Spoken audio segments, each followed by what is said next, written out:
Le devoir nous oblige de vous tenir compagnie régulièrement. Voilà la raison pour laquelle je suis entré sans protocole dans vos bureaux, dans vos maisons. Si vous m'avez vu ainsi, dites un grand merci à Patrick Eboli qui est derrière le caméra, Cordon Tsumbu aussi à la coordination, Justin Bendele et les amis sont là. La présentation, c'est bien moi, Papi Mbamba, le vrai Congolais. C'est parti pour ces nouveaux numéros auxquels nous allons analyser les sujets d'actualité politique de notre pays. Bien sûr, on va parler de retour historique, de relique ou le corps, selon nous Africains, de notre héros national émérite Patrice Lumumba, qui est encore en train de faire le tour dans le pays. À très bientôt, ça sera exposé dans sa dernière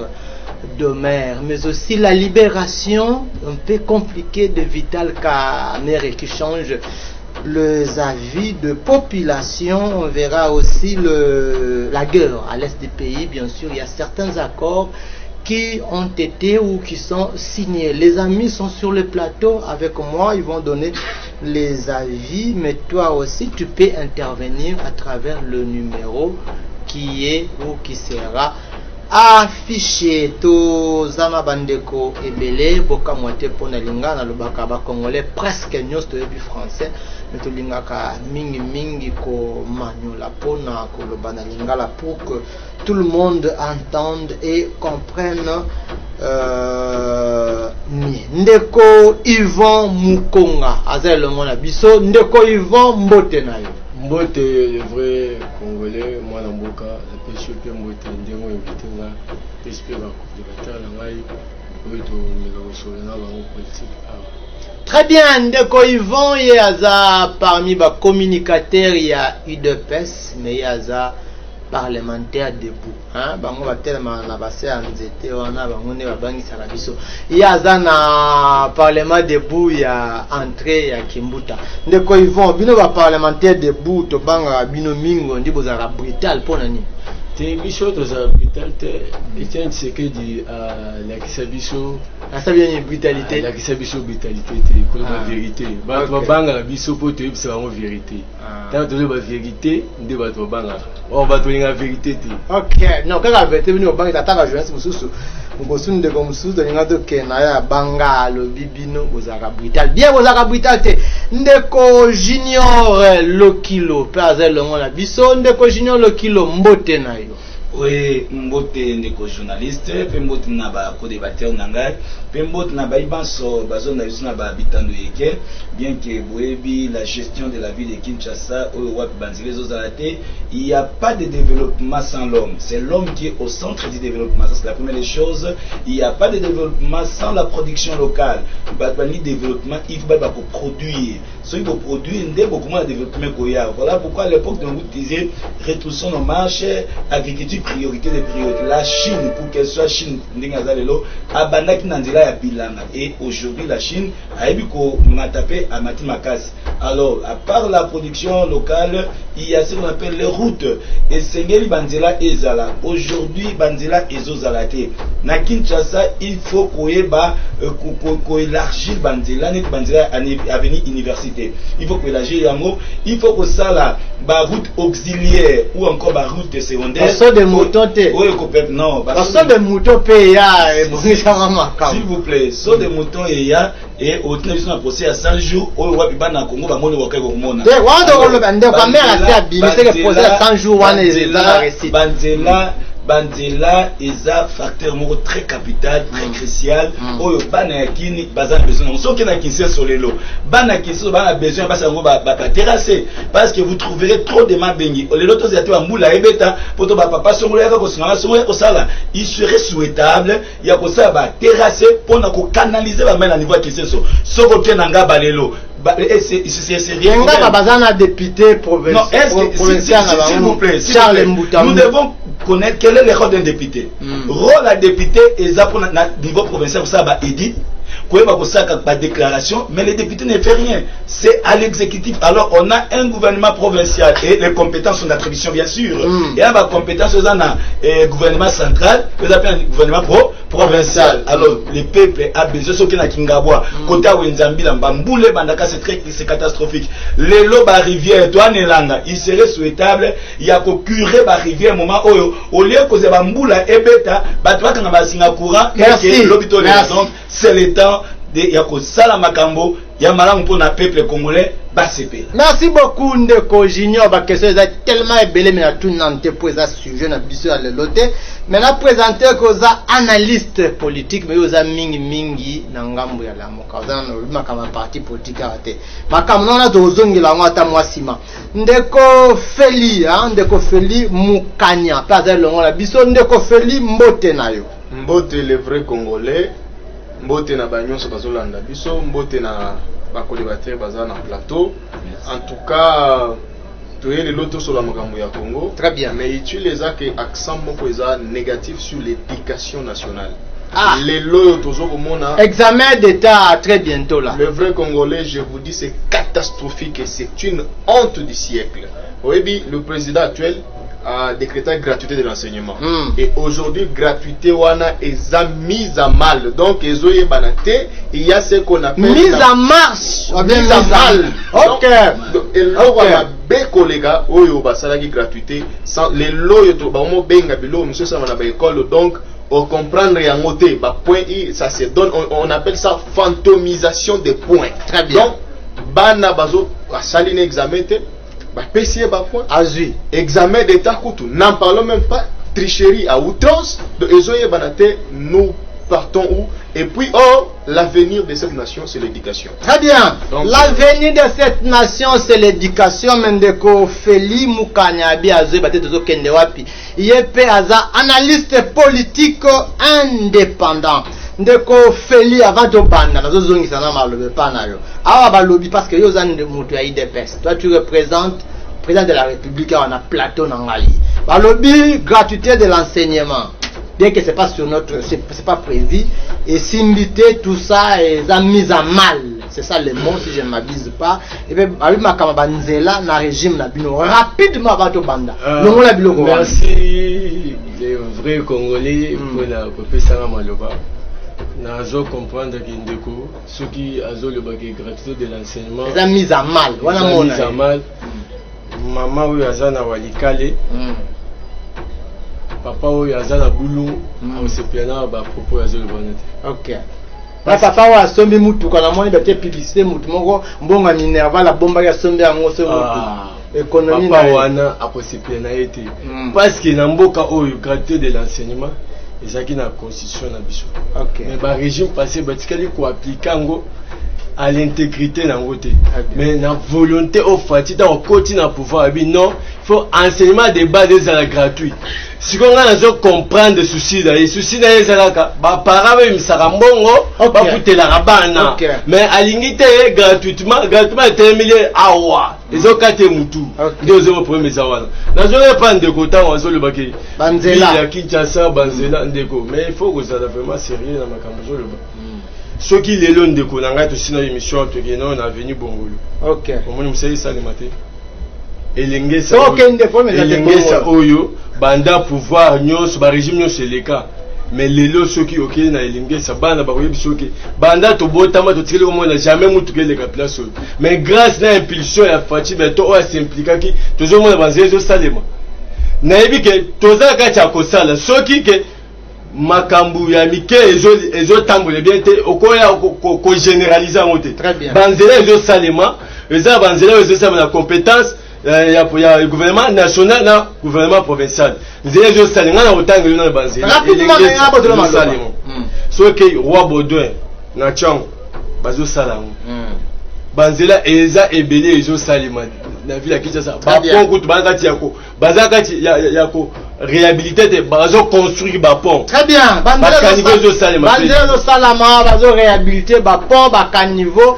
Ezo salama makambo gratuité ba binde ko felinde azolinga ba parents ba futa kambongo. Merci wanezaki entre parenthèses. Ndeko Feli na ko banda émission lelo epana yo. Vital Kamerhe président ya INC lelo a quitté. Bakamba baga yibi mbongo wana nyonso eza ya lokota. Na pesi yo maloba. Oui, Vital Kamerhe a quitté. C'est une bonne chose pour la justice congolaise. Vous savez, moi je me demandais, tant que Bazo ça l'a procès à 100 jours, il y a Vital Kamerhe.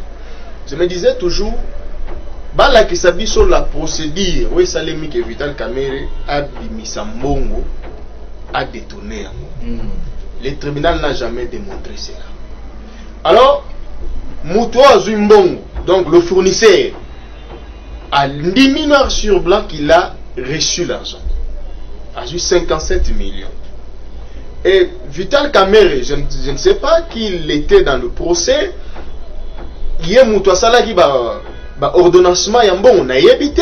Mais dis-moi, le fournisseur avait accepté que Mbongo est Azwaki Mbongo. Alors, dès lors que le fournisseur acceptait que Azwaki Mbongo, pourquoi condamner les fournisseurs à Azwaki Mbongo, quel que soit à exagérer qui va pris? L'État congolais a demandé qu'on sombe à exagération. Très bien. Donc, et bando dépend de la fournisseur. C'est pas lui le fournisseur. À exposer de là on a cher. Yo l'État congolais pour gagner. L'État congolais au monde dit non. Et ça est boyé. De là ça y a qualité. Nazo yango. Alors vous condamnez Vital Kamerhe. Mais je pense que c'était une erreur judiciaire. Et cette erreur a été corrigée toujours par la justice congolaise. En tout cas, la justice congolaise pour cette décision là. M. Kamerhe a libre raison en activité politique naïe, mais je pense que condamnation naïe au premier tour et zalaki au-delà il y a justice. Ok. Pourquoi? Parce que entre guillemets les gens pensaient que le président actuel il est bien servi par Vital Kamerhe. Alors il faudrait l'écarter. Dans on va écarter, bah mon quels gens des leaders personnes. Non, je ne sais pas. Ok. Je ne sais pas ces gens-là. Parce qu'il y a les gens pensaient. Oui, ils pensaient que c'est lui qui bloquait tout. Donc, maintenant, vous pensez dans ce sens. Mais quand il est parti, je n'ai pas vu les gens des leaders être engagés. Je n'ai pas vu tout le monde qui s'enrichir. Très bien. C'est du chaos. Vous connaissez la suite et après Vital Kamerhe. Donc, il y a des patrons qui se sont construits des maisons. Et les gens là du Parlement debout jusqu'aujourd'hui, ils sont toujours là-bas. Très bien. Parlement debout. Très bien. Parlement debout, ils sont toujours là-bas. Il y a des petits riches, de nouveaux riches. Babimina et des personnes na départ, il y a Vital Kamerhe, bien absence na yema lo bayangana. Bino ti le bozaka na se anzete. Bokanza soka kei bozwa place bozuite et puis bande ko musuba mvami. Na lo malo bana pesio. Merci les vrais Congolais pour la puissance maloba. Na o meka ko jongisa ndeko nanga na nzela po na manye tshela ndeko Feli ndeko nanga Feli na ozongisa vraiment na nzela ngo azolo bana ke bino ba parlementaire nanu tout jusqu'à là bozaka na nzela te toke tozonga na te nazo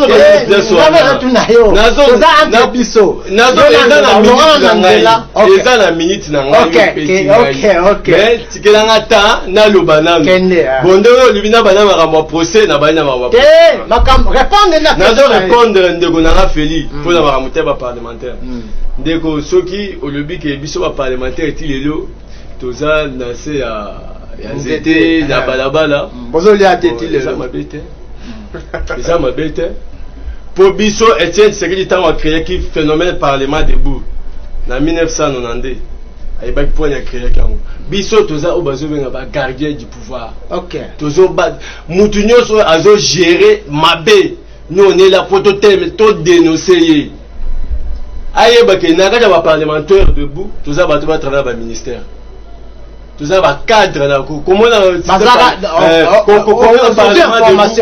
parlement il y a des cadres là bateau bateau travail au ministère baza expert mais baya kowana en tant que base information mboka tout ça la matinée na biso ndenge Etienne Tshisekedi ala kisa biso nazo zo na likambo etali procès 100 jours moi na mboka justice nde interpellé qui Vital Kamerhe. justice IDPS gochaki maboko te IDPS akotia maboko ndeni ndeko nanga est-ce que IDPS nde muto justice muto apesa yango badicté eza IDPS non biso toye ko instaurer tozobenga état de droit na mboka oyo et état de droit il fallait oyo tozobenga ba instance nyonso ezala indépendant justice na biso asali musala na ye soki a trouvé que na premier décret ndenge alobi ke fallait pas condamner moi na mboka Vital Kamerhe ba condamner moi na mboka Vital Kamerhe de sa part habite ngane ba condamner ngabo na makambo oyo ba condamner nga nazo ba na ngai lote akena appel à Estelle Moussa Nango to mona kia ko exemple on a joué l'exemple de Jean-Pierre Mbemba na CPI oyo ba condamner biso na biso na mboka oyo ba condamner moi na mboka Jean-Pierre Mbemba na CPI pa makambo salami justice eko se rattraper par rapport ndenge ya lobi. Justice et salaire.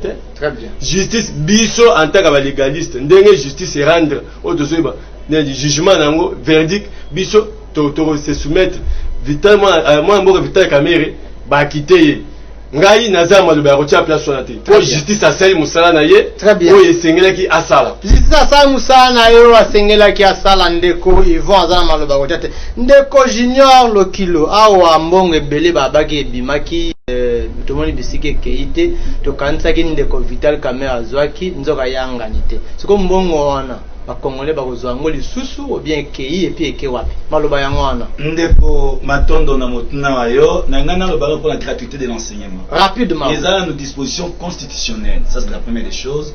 Deuxièmement bandeko gérer qui 18 ans bien que babomaki mboka babanda déjà ko lancer yango il y a la notion de la progressivité.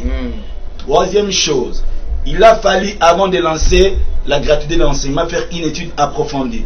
La première étude, payer les NP, les non payés, payer les NU, réhabiliter les écoles, construire les écoles.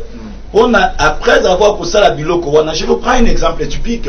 Vous trouverez une maman qui a fait plus ou moins 70 ans dans le cadre de l'enseignement.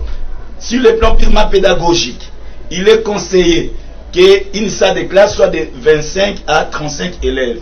Maintenant, avec la gratuité, vous amenez à la main de 70 ans 90 élèves. Pour quel enseignement? Détruire une nation, c'est détruire son éducation. Étant donné que la gratuité est constitutionnelle, il fallait l'appliquer tout en respectant le préalable Moussou. Ba maman o ba combien 90 ans, 70 ans, 80 ans, copé ça bango to bengi retraite moko responsable. Non, mais après si bango retraite, c'est bango ba 2500 ba 3000. S'il vous plaît, j'ai pas des choses sérieuses. Copé ça retraite moko responsable. Oh ministre a fait la retraite ni. S'il vous plaît, responsable, qu'est-ce que je me dis par une retraite responsable? Vous savez, mon père fut enseignant, ma mère enseignante. Ne prenez pas les enseignants. Aujourd'hui, pour que vous soyez journaliste là, il a fallu le travail des enseignants. Alors, il faut minimum et un respect pour Nabango. Lorsqu'on parle à Kopé Sango, et retraite responsable, c'est-à-dire, Bobo Maé avanté, Bopé Siembongo a misomé l'opam. Dans l'opam, on a la capacité. Il y a un locataire naé, au bandago foot naé, pour aller à la troisième âge naé. C'est ça la retraite responsable. Ceux qui te respectent qui, principe c'est-à-dire payer les NU, payer les NP, réhabiliter les écoles, pas seulement Mokengeli. On a habité seulement Mokengeli. Pas seulement Mokengeli. Aujourd'hui, allez-y na ma tête, na main d'homme. Vous allez trouver, j'ai vu aujourd'hui, l'équipe de Yanget a clôturé. Il y a clôturé on est personnel. Je vous parle avec papa de étant tangible. Vous trouverez, les enfants n'ont pas la cour pour jouer. Donc, ceux qui te respectent, cour, c'est-à-dire l'espace qu'on a. On a vendu ou quoi? Tu es journaliste d'investigation, fais l'investigation. C'est bon. Et vous trouverez ça. Donc, ceux qui te respectent le principe, tu réhabiliter l'école, tu tongi l'école, tu fouti NI, tu fouti NP, tu payes si retraite responsable 6, tu engager la nouvelle génération. Tu sali la formation à mise à niveau. Rien qu'avec ces 7 éléments, vous trouverez tout ici, gratuité de lancement. Pour ne pas m'éterniser dans ce sujet biscuit, j'entre dans le problème de Vital Kamerhe. Oui. Le procès Vital Kamerhe était un procès purement politique. Voilà pourquoi vous constaterez, même Vital Kamerhe, dans la Samba, il disait quoi? C'était un procès politique. Et tala si qu'on appelle ce élément au qui a quoi coïncidence. Vital Kamerhe na Félix Tshisekedi ba signer d'accord ouais. Na Nairobi na Kenya. Et il y a des choses au Bamilobelaki. Tango to comme na makambo ya babitumba tout comme espace wana ndeko Félix akemingi wapi? Akenake na Kenya. Tango ya maina ndeko ya Kenya, il y a la politique interne et la politique externe. La politique externe, bateau a dit pro Vital, ils ne peuvent pas être contents. Il y a comment Vital incarcéré. Alors la situation politique est primaire et la politique prime sur les juridiques, sur l'économie et tout ce qui reste. Et l'exemple typique qui a soulevé à Jean-Pierre Bemba, quand il y a jurisprudence, vous trouverez même quand il y a Jean-Pierre Bemba n'a jamais été dans, comment on appelle ça, Centrafrique. Le président Oya Benga Kabata Jean-Pierre Bemba était un président légitime et légal. En principe, sur le plan des droits, Bemba ne pouvait pas répondre. C'était toujours la politique internationale. Mais à l'interne, on est allé plus loin. Le corps a 18 ans à pouvoir. Bazaki a besoin, Yacoube sa casier judiciaire Bemba, Bazaki pour interpréter subordination des témoins dans la corruption. Or, en droit pénal, le droit pénal est de stricte interprétation. On ne peut pas interpréter par analogie. Dans le droit pénal, vol, il faut déplacement, il y a élo, il y a papier mouchoir, il y a tout le monde pas cala. Mais lorsque vous venez au nom, ils ont acquis le col à déplacement. Non, ça ce n'est pas ici, c'est pas le droit pénal. Alors, au Bandeko Bazaka 18 ans, Jean Pébemba, ils ont toujours mauvaise foi. Donc, on ne peut pas prendre ça. Ce sont des procès purement politiques. Et la justice a fait son travail. Merci. Laissons passer les choses, les appuiements politiques, des arrangements politiques. Très bien, les arrangements. Vital insistait toujours que c'est politique. Et aujourd'hui, le peuple congolais, et nous demandons au parquet. Étant donné que dans instance, il y a recherche, il y a les vrais criminels. Il faut continuer comme ça là, qui est à la base, il y a Biloko Wana. Pas continuer comme Luka, parce qu'on ne peut pas laisser l'argent partir comme ça. Le peuple congolais aujourd'hui, le vrai Congolais. Hier, na Kenya Kingabwa. Na kuti quelque part ba congolais ba ça ba makaba barre de fer. Bazo fita bango 2000 francs pas expatrié wana.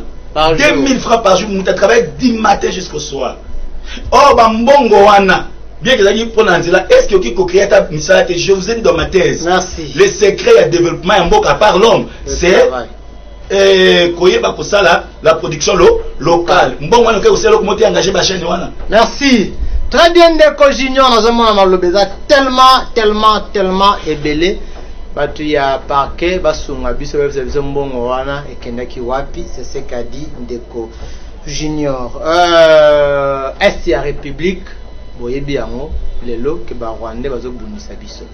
Mais pe chef de l'État a signé l'accord na ba pays ya Afrique de l'Est baya kosunga biso. Ndeko Feli na bandeli na ngambu na yo. Inconvénient nini ya kosangisa bandeko ya Afrique de l'Est? Inconvénient be ba avantage ni. Nabika ba inconvénient ba avantage na ba inconvénient ce que zali. Na pesi yo maloba. Merci beaucoup pour la maloba. Avant d'entrer dans ce sujet, j'aimerais un peu M'attends d'antenne na yo kende. Vous savez, la question de la gratuité ici, nous devons la parler avec sérieuxité. Vous allez comprendre que Ndeko Yvan a la gratuité. Mais quand vous parlez de la gratuité, nous peut se les Abiyo lingi ba ba futaka mbongo. Nous peut se les mamoko. Azo iniso na ba ba. Nous peut se les mamoko. Les mamoko. Matin 18 ans il y a souffrance. Bana, il y a 6e année, pour passer l'inscription, il faut passer achat des fiches. Fiches Ouanezaki Misato, c'était 24 000. Au moment où nous parlons, dans les gouvernements de gratuité, fiches Ouanezaki Moko, papier Moko Mouké, mais ça se vend à 24 000. Ah. À 24 000, allez-y. Vous êtes dans la Misato 24 000. Moko 24 000. Ok. Et quand vous parlez de la gratuité, les enseignants touchent combien? Ils touchent combien? Vous prenez comment on a 300. Il faut y avoir Sony dans 300. Et on nous dit on a ajouté l'argent. Chose à ce soir, les taux de dollars en Onandé pendant les 18 ans, l'enseignant touchait 160 quelques mille. Aujourd'hui, taux de dollars 2000. L'enseignant touche 300 quelques mille. C'est pas la même chose? Est-ce qu'il y a une différence? Est-ce qu'il y a une différence? Il n'y a pas une différence dans ça. Nous voulons l'enseignement, mais aucun système éducatif national n'a été établi. Mais nous voulons parler de la gratuité. Papa, tous les gens qui ont cuivre, diamant, cobalt, minerai, mais dans la filière, n'a pas option. On dit que la n'a jamais option cuivre. Comment moi, comment transformer cuivre et comment produit fini. Ah oui, oui,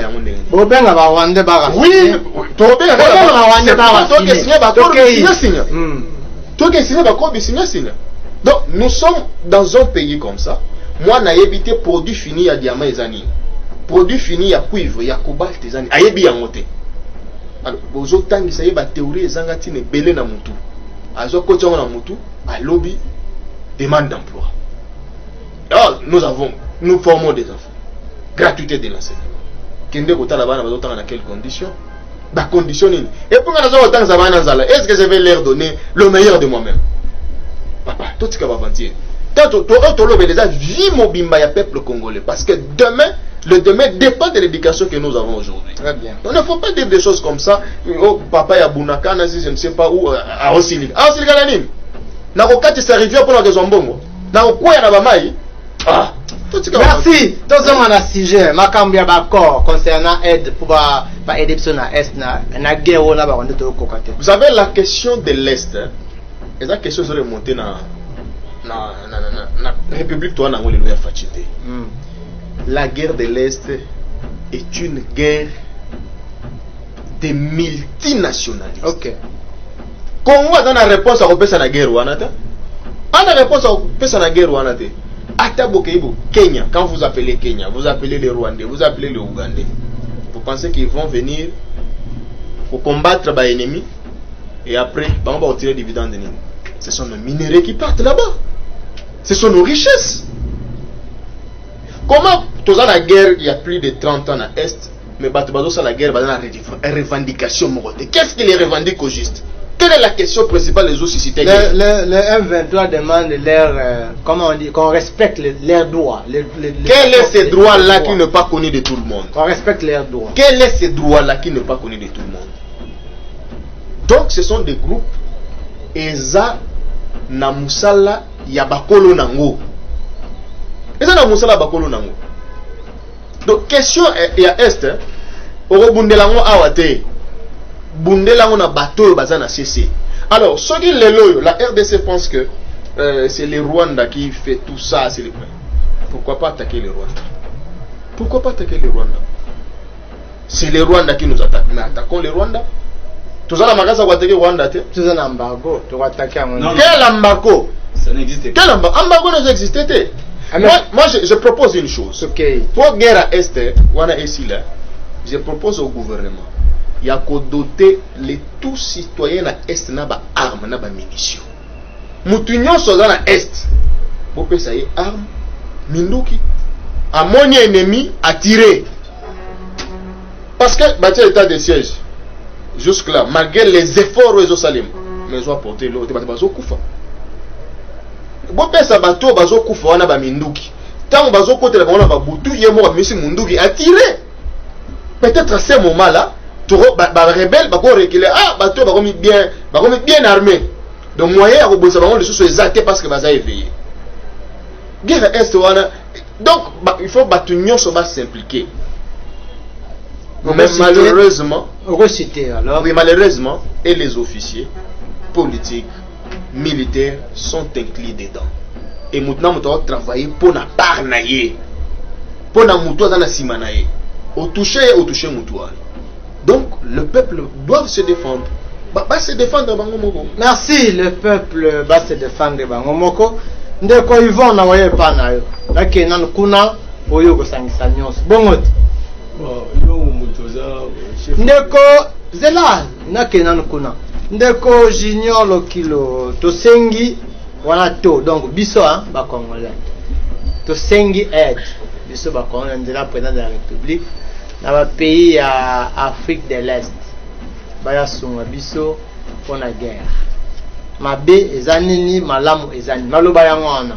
Matondo ndeko les vrais Congolais et loko ya liboso to bosana lisukulu te l'histoire tozana Monisco lelo awa basali mbula boni ti lelo bazaraka. Est-ce que problème ya est et zo solution jusqu'à présent tu éradiquer ba groupe wana to longwe wana to ye ono to sali mutualisation des forces avec Rwanda, Ouganda sans que ça une étude approfondie de la chose. Ndeko ngaina ndeko Feli ou encore ndeko Feli na Yvon Baye awa bazo la caméra na yo oyo bazo la caméra na ndako na yo lobby olobi ono boya kosunga ngai na kanga moyibi ya deuxième caméra o bango mi baye ba yepa na yo koyiba ka caméra. Ouganda et Rwanda babunda awa pona ko wela biloko na biso soko moni muninga yepa na yo aye kozwa caméra na to makasi te beta likof a beti yo po beti. C'est là où commence la vraie diplomatie à solo et bandaka tango boyokani solo yanzoto. Très bien. Je me souviens de mon professeur de droit international public. Ça c'est la première des choses. Deuxième déco, il y a la meilleure défense. Bato la football, au bandaka bal. La meilleure défense c'est l'attaque. Tant que vous défendre, vous finirez par subir poids et koya beaucoup sani beaucoup encaisser babi. C'est ça. Il faut attaquer. Ouais, bien aussi le monde en a léopard. Bien sûr, qui n'a assez. Non, mais c'est ça, non? Bien sûr, qui n'a assez attaque au ticale. Va marquer. Tu connais la raison. Il faut attaquer. Pour attaquer banane. Pour ça, c'est quoi vrai diagnostic? Donc, quand tu découvres que c'est le Rwanda qui est derrière, tu as confiance dans l'armée na biso. Tu as militaire na biso confiance. On l'a vécu avec Mamadou. Tango à Télémaki. À Témoto.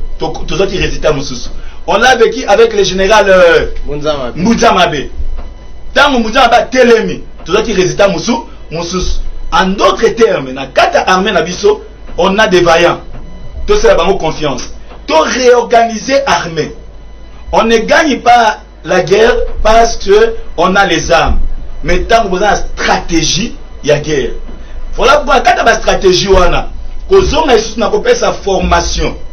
Quand tu as formation de mise à niveau, il y a exister. Quand tu as en charge, vous verrez nos militaires, ça quelque chose. Et au lieu de se focaliser sur force Songolo, force Pakala. Parce que la force entend Bazoya. À ne pas oublier Bazoya un titre de gratuité. Il y a fait le matin. Bazoya bozo contribuer na kati ya organisation. En dehors de la contribution, le cas Bazoya pour assister yo. Tu es dans l'obligation. Il y a coupé sa cote par les kabatunyo nyonso. Pourquoi aller dans les dépenses exorbitantes au lieu de faire confiance à nos vaillants militaires et de les engager? Et enfin pour aller chuter, parce que je sais que tu vas encore me remettre la parole. Oui. Et c'est une étude approfondie encore sur les changements du régime na Rwanda. Parce que tout le monde aujourd'hui, nous parlons qui est derrière le M23, c'est le Rwanda. Bien qu'il y a les multinationales qui sont derrière. Ils sont bêtis vraiment M23 bien. Négocier na bino sikoyo. Non, ah, au lieu que na moyibi, makambo comme c'est sérieux. Ba ko négocier na bino. Sur ces, Boluki peut devoir des moyens pour changer régime na Rwanda. Donc, bah service na bino ya awa. Ya biso awa ba travailler comment faut-il changer le régime ya Rwanda. Kozo sikoyo un Congolais. Oyo wa papa nyaza Congolais, maman nyaza Rwandaise, bo sali tout bo changer le régime à la tête ya Rwanda. Ce sont des calculs. Au niveau Sibisa Kaka, n'a pas ce exemple typique. Le Rwanda a signé na Brazzaville, va exploiter 120 km si je ne me trompe pas. Il y a Mabele na Bango, ti côté Yangambo na biso ya Maluku. Au lieu de tout ce yozo Kambaville, oyo koembelaka béton. Il faut réfléchir, oyo en face ya ville nanga. Et l'autre on est na kosala, on a déjà pour intercaler béton.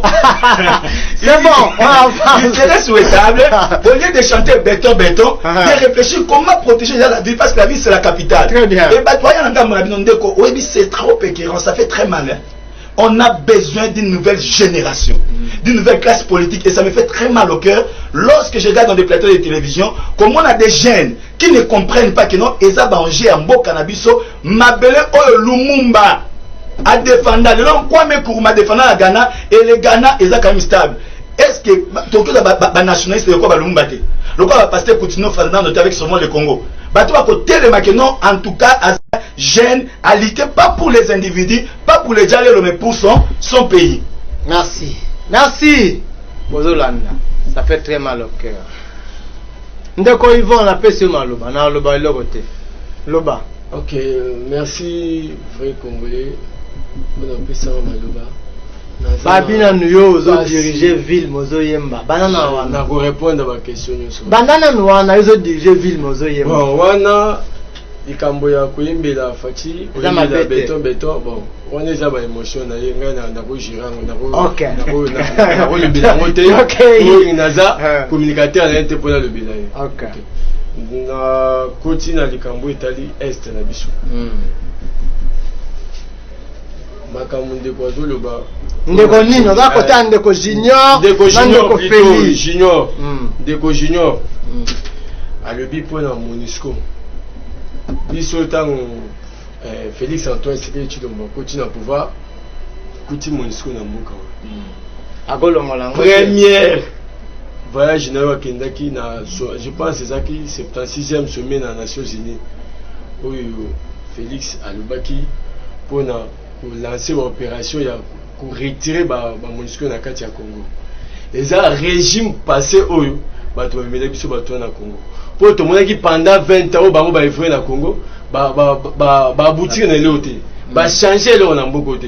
Mais ndenge procession les bandaki nazo biso ke tant toujours le bando so ke na Tanganyika bato wana baza souté. Ba MONUSCO atikala ndambo na ba province biso mso bazalaki pour na bayaki na mission ya paix, mais tu comprends que baye pour na kosunga Congo te bayaki pour na koyiba biso ba minerai.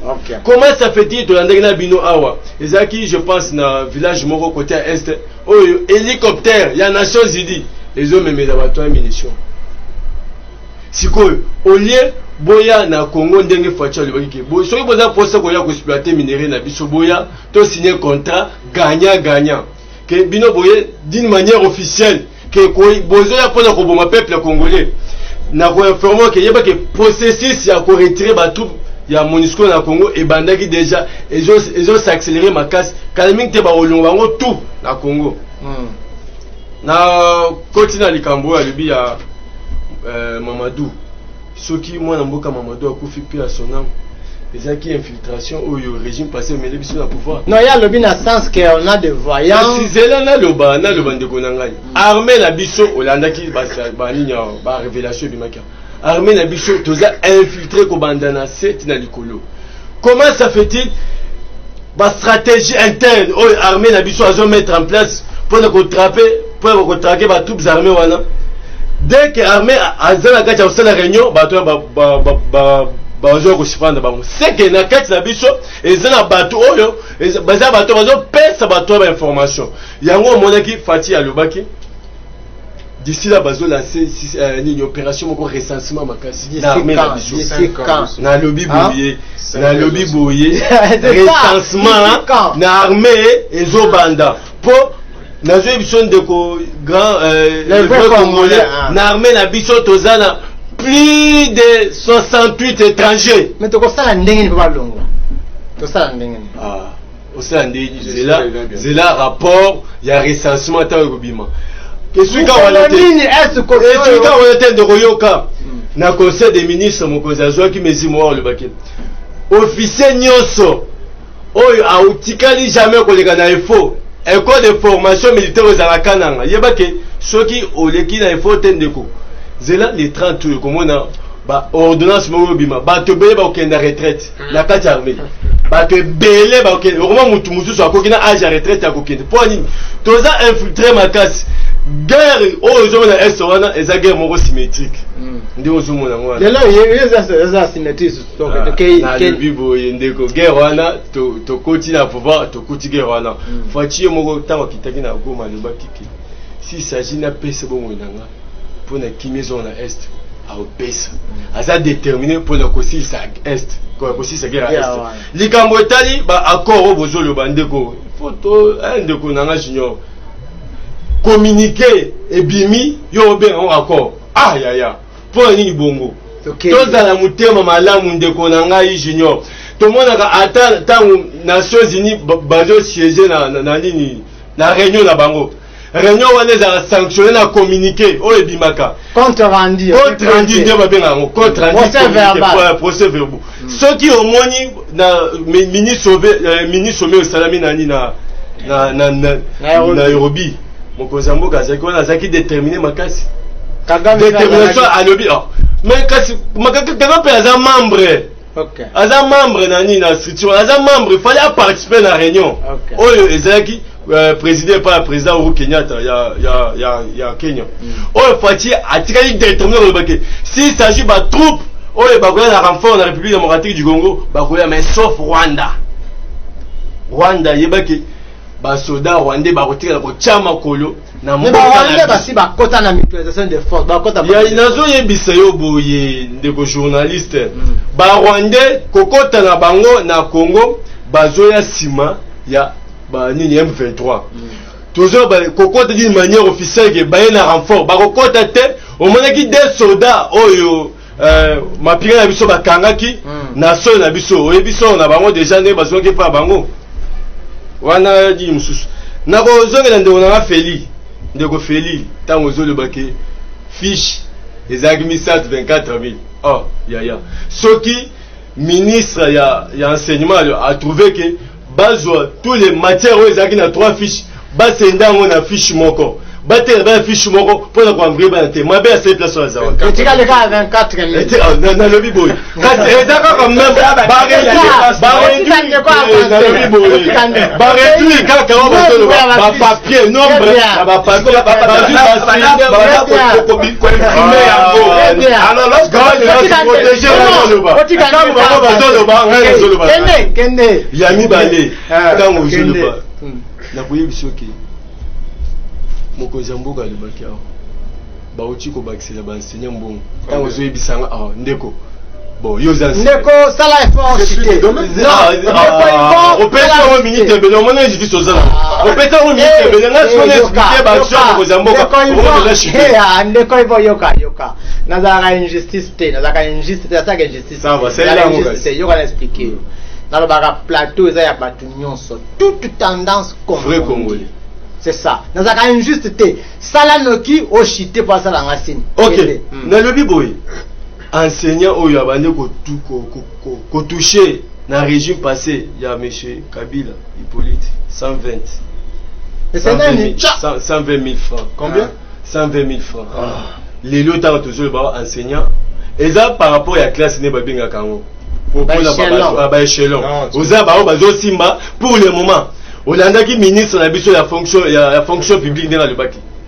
Babakiseli bango nde bazana o bazo simba 350 000 s'il vous plaît 350 enseignant bazala statut ya fonction publique. OK merci Ndeko. Merci. Ndeko botika Ndeko na c'est ton ministre na biso ya enseignement Tony Mwaba EPST plutôt. Bon lapsus c'était fait normal. Tony Mwaba dans le baki. Tant tozo le ba Ndeko nangai enseignant oyo bazo benga ya basse classe azo simba 350 000 komata.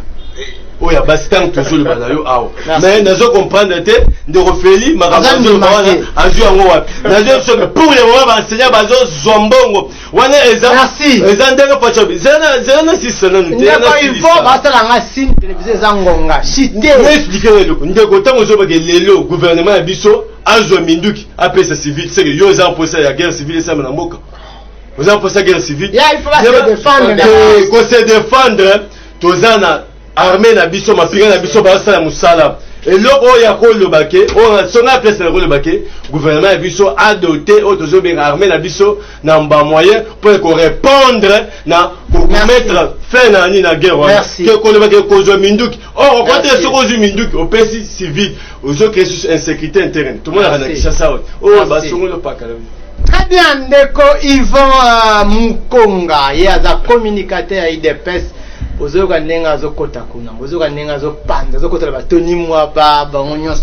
Merci ndeko Yvan, merci na balandi nyonso numéro yango wana bobenga boparticiper bopesa makanisi na bino tozokende presque na suka ya émission, mais je peux pas finir l'émission comme ça. Rapidement makambo ya relique ya Lumumba. Cordon Sami Ntsumbu bakisa bandeko ata 2 minutes pasisa. Makambo ya relique ya Lumumba. Nazokabola ba minute, 3 minutes pour le bateke naza injuste. Totika na 9 minutes donc 3 minutes. Ndeko Feli na bandi pa na yo makambo ya relique ya Lumumba. So makambo ozongela rapidement zongela tokei. Non nazana likambo ozongela te na ebi. Makambo ya biso ke fiche moko basangisi biloko nyonso ekomisa moko. Akende vérifier au mona que c'est vrai. Tokei. Pour ça la débat ya gratuité ngana ye peut-être. Bon ya ozonga pour tozali. Tout ya na ba élément, tout ça débat gratuité pour mona que na échec. Alors pour la relique à Lumumba, moi je dirais ceci. Vous savez le Congo a une mission prophétique. Les gens doivent d'abord le savoir.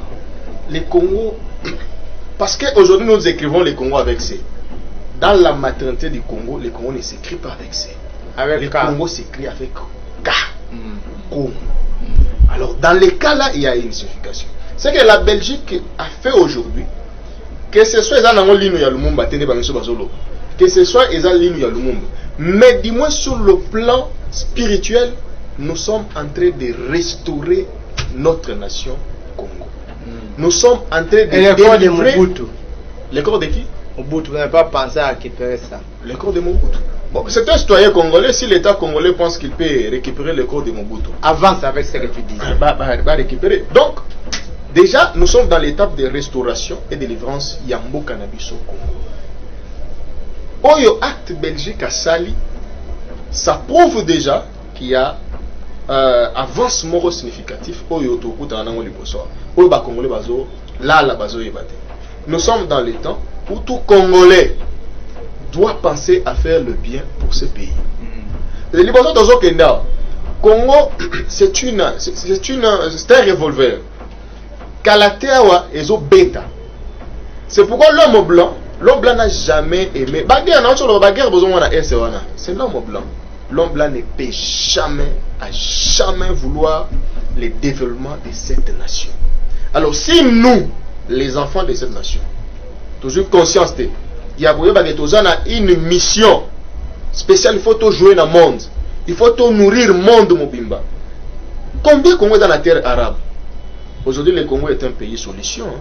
On a un problème climatique. Mais biso total. Toke kuna, bato bazako to pays solution te bazumbo ebele, biso tozu mukie. Mais mukia montagne roya na poche ya bato. Peuple azo se retrouver. Donc relique à Lumumba, moi je dis simplement, ça c'est une matière vraiment spirituelle. Merci. Ce n'est pas il y a effort, il y a gouvernement ou parce que le gouvernement ça dit non. C'est une mission. Merci. Si vous voulez qu'on parle de ça, un jour nous viendrons. On reviendra. Il n'y a pas de souci. Cette mission spirituelle au Congo, il faut s'adapter à yango pour que le Congo évolue. Très bien, la télévision c'est le temps. 3 minutes 3. En tout cas, on l'a dit. On va relique ya Lumumba. Relique ya Lumumba kozonga na mabele ya bakoko na ye. Pona ngai nazobeta na maboko makasi. Na félicité na nos implication ya Félix Antoine Tshisekedi Tshilombo, président de la République, oyo a prometté qu'il fallait héros national Patrice Emery Lumumba. Ba particulier na yo tikelaki na Belgique ezonga awa. Eza implication ya yende omoni lelo ko ye awa. Pona ngai koya kozonga ya Lumumba awa, ba réplique na ye Lumumba azo inspirer makambo ebele. Na wempe leka ilo moko aza moto ya bundi pona conscience que veba conscience na bango bayeba oza droit na bango ndenge na monaka Lumumba na Etienne Tshisekedi wa Mulumba basala bazaki na deux missions mibale oyo asali oyo tozobenga veille conscience oyo alakisi bato ozo prise en charge oyo moto ayeba oyo eza charge na ye ayeba o se défendre. Et là on a resenga Mukwantombolo Fati eza kaka ba accélérer misala oyo alobaki na Lumumba ville. il fallait pour honorer mon héros national de biso na Patrice Emery Lumumba na effort yo ya sali la détermination à pesa ki bo moina ye pour na mboka na biso ba accélérer misala na ye o ya kotunga Lumumba pourquoi citer kuna je pense ndemo le bibongo na cité ka. Merci. Ndeko Junior Lokilo relique ya Lumumba après beaucoup d'années 61 ans 62 ans plus de 60 ans et kozonga na mboka ba kokona. Oui, merci Ndeko journaliste. Avec vos unions sur autour de Mboka Congo, un enseignant congolais a touché dans un premier temps un petit $1000. Budget que ça a combien? Ndeko, le Gabon a un budget à combien? Le Gabon, parmi les richesses, il y a ce qu'on appelle le bois Okume et la sentinelle gabonais. Il y a ça dans le ministère d'enseignement dans une école touché à $500. A fortiori, le Congo a la richesse que le Gabon koleka. Donc, un enseignant congolais, pour payer sa force de son enseignement à Bisso, n'est plus qu'un petit $1000. Qu'est-ce qui fait qu'enseignement enseignant il y a plusieurs paramètres. La mauvaise foi de l'homme politique, je ne parle pas seulement du temps actuel. Donc de l'homme politique kobanda battant. Parce que moni avant 1990 au komona que non ba congolais un enseignant moi mon enseignant au na fin du mois papa nazo pesa yo mbongo oyo bafutaka mwana ya enseignant na bulletin de paie vous trouvez ça. Mais aujourd'hui, pendant 1990 jusqu'à nos jours, le qu'on existe à sauter. Tu comprends presque na suka biloko wana tozongela ngomuko monsieur makamya relique rapidement. Il y a Lumumba. En ce qui concerne Lumumba, oui, ils ont son honneur pour les pays et là, coup de chapeau, on a géré le ministère des Affaires étrangères présentement, Christophe Lutundula, parce qu'il y a un Atanaye, Nde, Makamwa et Salem. Mais c'est pas ça la solution.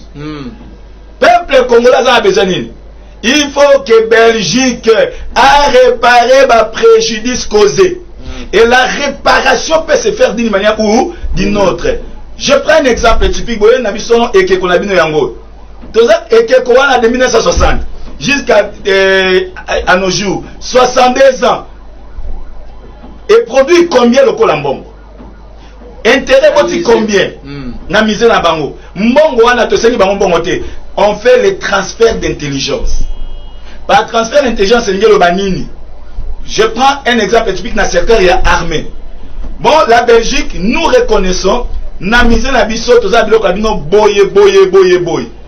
Pour na to réparer ma préjudice wana, chaque année, to bana ko former 10 000 militaires congolais. Très bien. To bana former 5 000 instructeurs. Très bien.